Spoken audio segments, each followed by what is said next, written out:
یہ کہانی ہے ایک ایسی کمپنی کی جو کل تک صرف رکشے بناتی تھی اور آج پاکستان کی سب سے پریمیم ایس یو ویز بنا رہی ہیں۔ سوال یہ ہے کہ رکشے سے ایس یو وی تک کا یہ سفر آخر انہوں نے طے کیسے کیا؟ کئی سالوں تک سازگار انجینئرنگ کا نام بس ایک ہی چیز سے جڑا تھا، رکشہ۔ مارکیٹ میں ان کی پہچان ہی 3 ویلر گاڑیاں تھیں۔ لیکن آج تصویر بالکل بدل چکی ہے۔ وہی کمپنی اب ہائی اینڈ گاڑیوں کی مارکیٹ میں ایک بہت بڑا نام ہے، جس کی پہچان حوال H6 اور جلد آنے والی پریمیم ٹینک ایس یو وی جیسی گاڑیاں ہیں۔ اور اس تبدیلی کا اثر سیدھا ان کی سٹاک پرائس پہ نظر آیا، جو صرف 50 روپے سے بڑھ کر تقریباً 2000 روپے تک پہنچ گئی۔ یہ کوئی معمولی اضافہ نہیں ہے۔ تو سب سے بڑا سوال یہی ہے کہ ایک رکشہ بنانے والی کمپنی نے آخر یہ کامیابی حاصل کیسے کی؟ کیا یہ صرف قسمت کا کھیل تھا یا اس کے پیچھے کوئی زبردست حکمت عملی چھپی تھی؟ اس کامیابی کے پیچھے ایک خاص فارمولا ہے۔ نمبر 1، کار فریم ورک۔ یہ فریم ورک نہ صرف سازگار کی کہانی بتاتا ہے، بلکہ یہ پاکستان کے پورے آٹو سیکٹر کو سمجھنے کی ایک چابی ہے۔ تو یہ نمبر 1 کار فریم ورک ہے کیا چیز؟ بالکل سادہ لفظوں میں اس کا مطلب ہے کہ کسی کمپنی کے پاس ایک ایسی گاڑی ہو جو اپنے سیگمنٹ میں فیچرز، قیمت اور برانڈ کی پہچان کے لحاظ سے نمبر 1 ہو، اور یہی آٹو انڈسٹری میں ایک ملٹی بیگر سٹاک بننے کی بنیاد ہے۔ دیکھیں، پاکستان میں کوئی بھی گاڑی بک کرانے سے پہلے 3 اہم چیزوں پر غور کرتا ہے۔ پہلی چیز ہے فیچرز، مطلب ایسی چیزیں جو مقابلے میں موجود گاڑیوں میں نہ ہوں، جیسے پینورامک سن روف یا ایڈاس۔ دوسری اہم چیز ہے قیمت، جو فیچرز کے مقابلے میں اتنی زبردست ہو کہ انکار نہ کیا جا سکے۔ اور تیسرا، ایک مضبوط گلوبل برانڈ اور قابل بھروسہ لوکل اسمبلی۔ اور جب نمبر 1 کار فریم ورک کام کرنا شروع کرتا ہے تو یہ آٹو سیکٹر کے ایک خفیہ انجن کو سٹارٹ کر دیتا ہے۔ آئیے دیکھتے ہیں کہ یہ خفیہ انجن کیا ہے اور یہ کیسے کام کرتا ہے۔ اسے کہتے ہیں نیگیٹو کیش سائیکل۔ یہ ایک ایسا بزنس ماڈل ہے جہاں گاہک پروڈکٹ کے لیے ایڈوانس میں پیسے دیتے ہیں، جس سے کمپنی اپنے کاموں کو گاہک کے پیسوں سے فنڈ کرتی ہے، نہ کہ اپنے سرمایے سے۔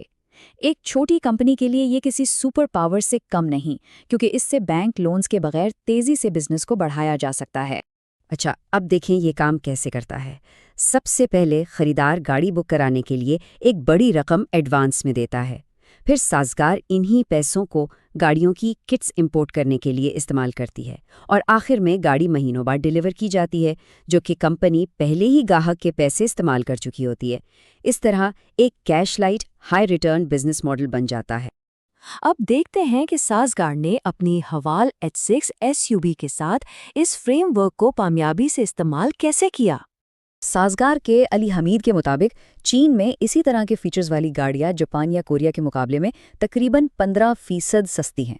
چینی برانڈز کے ساتھ پارٹنرشپ نے سازگار کو ایک بہت بڑا کاسٹ ایڈوانٹیج دیا، جس کی وجہ سے وہ بہتر قیمت پر زیادہ فیچرز دے سکیں۔ یہاں منافع میں فرق بالکل صاف نظر آتا ہے۔ جہاں جاپانی برانڈز فی کار تقریباً 7 سے 8% آپریٹنگ مارجن کماتے ہیں، وہیں چینی برانڈز کے ساتھ کام کرنے والی کمپنیاں 15% سے زیادہ مارجن حاصل کرتی ہیں۔ یہ لاگت کا فائدہ سیدھا زیادہ منافع میں بدل جاتا ہے۔ تو اس طرح سازگار کی کامیابی کے لیے ساری چیزیں ایک ساتھ مل گئیں۔ ایک بہترین پروڈکٹ یعنی حوال H6، ایک ناقابل شکست قیمت جو چینی پارٹنرشپ کی وجہ سے ممکن ہوئی، اور اوپر سے ایک فائدہ مند حکومتی پالیسی جس نے ہائیبرڈ گاڑیوں پر ٹیکس کم کر کے ان کی ڈیمانڈ کو اور بھی بڑھا دیا۔ لیکن اب آگے کیا؟ حکومتی پالیسیاں بدل رہی ہیں اور سازگار کو نئے چیلنجز کا سامنا ہے۔ دیکھتے ہیں کہ کمپنی اس صورتحال سے نمٹنے کے لیے کیا حکمت عملی اپنا رہی ہے۔ جولائی 2026 سے پالیسی میں ایک بڑی تبدیلی آنے والی ہے۔ ہائیبرڈ گاڑیوں پر جو ٹیکس میں رعایت تھی وہ ختم ہو رہی ہے، اور یہ رعایت اب صرف پلگ ان ہائیبرڈ یعنی PHEV گاڑیوں کے لیے ہوگی۔ اس سے سازگار کی موجودہ ہائیبرڈ گاڑیاں مہنگی اور کم پرکشش ہو جائیں گی۔ اس پالیسی کی تبدیلی کا مقابلہ کرنے کے لیے سازگار نے پہلے ہی تیاری کر لی ہے۔ وہ اپنے موجودہ ماڈلز کے PHEV ورژن لانچ کر رہے ہیں۔ ایک نیا پک اپ ٹرک کینن الفا اور پریمیم ٹینک PHEV SUV بھی متعارف کرا رہے ہیں، یعنی وہ ٹیکس کی تبدیلی سے ایک قدم آگے رہتے ہوئے اپنا فوکس ہائیبرڈ سے PHEV پر شفٹ کر رہے ہیں۔ یہ ٹائم لائن ان کی حکمت عملی کو اور بھی واضح کر دیتی ہے۔ مالی سال 2025 تک وہ اپنے موجودہ ماڈلز پر ہی توجہ دیں گے۔ 2026 میں ٹیکس کے فائدے ختم ہونے کے بعد 2027 سے ان کی ترقی کا انحصار نئے ماڈلز اور پی ایچ ویز پر ہوگا۔ اب ذرا بڑے پیمانے پر دیکھتے ہیں، مارکیٹ میں نئے کھلاڑی آ رہے ہیں اور مقابلہ سخت سے سخت ہوتا جا رہا ہے۔ لیکن آٹو مارکیٹ میں کوئی بھی بادشاہ ہمیشہ کے لیے نہیں رہتا۔ ایس یو وی کیٹیگری میں سازگار کی حکمرانی کو اب نئے کھلاڑی چیلنج کر رہے ہیں، جو یاد دلاتے ہیں کہ نمبر 1 کی پوزیشن مستقل نہیں ہوتی۔ نئے حریفوں میں جیکو J7 شامل ہے، جسے نشاد گروپ نے کافی جارحانہ قیمت پر لانچ کیا ہے۔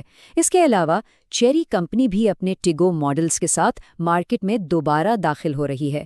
یہ دونوں برانڈز براہ راست سازگار کے مارکیٹ سیگمنٹ کو ٹارگٹ کر رہے ہیں۔ تو اب جب کھیل کے اصول بدل رہے ہیں، اصل سوال یہ ہے، اگلی نمبر 1 کار کون بنائے گا؟ کیا سازگار اپنی پوزیشن برقرار رکھے گی یا کوئی نیا چیمپئن ابھرے گا؟ اس سوال کا جواب نمبر 1 کار فریم ورک میں ہی چھپا ہے۔ جاتا ہے